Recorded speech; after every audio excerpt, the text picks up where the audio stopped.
যেমন রব্বুল আলামিন বলেন الذين ينفقون في السراء والضراء والكاظمين الغيظ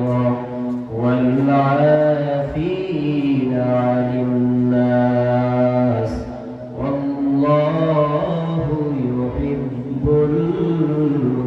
المحسنين চিল্লায়ে পড়েন আল্লাহু আকবার। রব্বুল আলামিন মুত্তাকি বান্দাদের কয়েকটা গুণাগুণের কথা বলেন। সর্বপ্রথম মুত্তাকি বান্দা হচ্ছে তারা যারা সুখে এবং দুঃখে আল্লাহর রাস্তায় দান করে। সুবহানাল্লাহ। সুখে থাকুক দুঃখে থাকুক সব সময় দান করবে একজনের রাস্তায়, চিল্লায়ে বলতে হবে তিনি কে?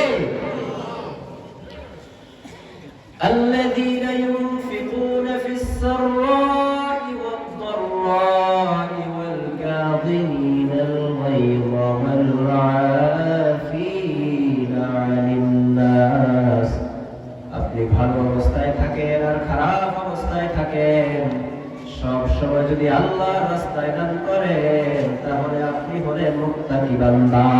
সুবহানাল্লাহ। তাহলে মুত্তাকি বান্দাদের প্রথম যে গুণাগুণ সেটা হচ্ছে তারা সুখে এবং দুঃখে কার রাস্তায় দান করে?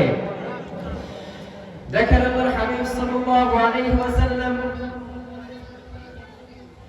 বিলাল রাদিয়াল্লাহু আনহু কে বলে, আনফিক ইয়া বিলাল, বিলাল তুমিও আল্লাহর রাস্তায় দান করো। বিলাল কেমন সাহাবী ছিলেন? পরনে একটা লুঙ্গি পরে আরেকটা লুঙ্গি যে পরবে ওই রকম কোনো সামর্থ্য বিলালের ছিল না। একটা লুঙ্গি দিয়ে জীবন কাটানো মানুষ হলেন সাইয়েদনা বিলাল। সেই বিলালকেও বললেন, বিলাল তুমিও আল্লাহর রাস্তায় দান করো। সুবহানাল্লাহ।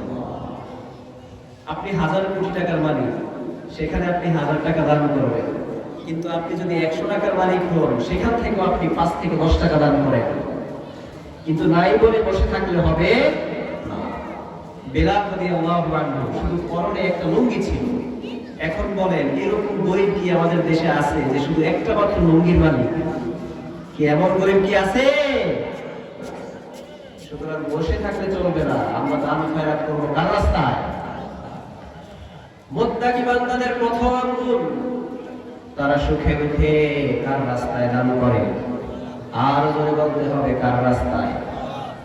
একটু মেমোরাইজ করে নেন, একটু মুখস্থ করে নেন যে মুত্তাকি বান্দা কারা, আর নিজের সাথে মিলান যে সত্যি কি আমরা মুত্তাকি বান্দা হতে পেরেছি কিনা। 1 নাম্বার কি? সুখে দুঃখে কার রাস্তায় দান করে?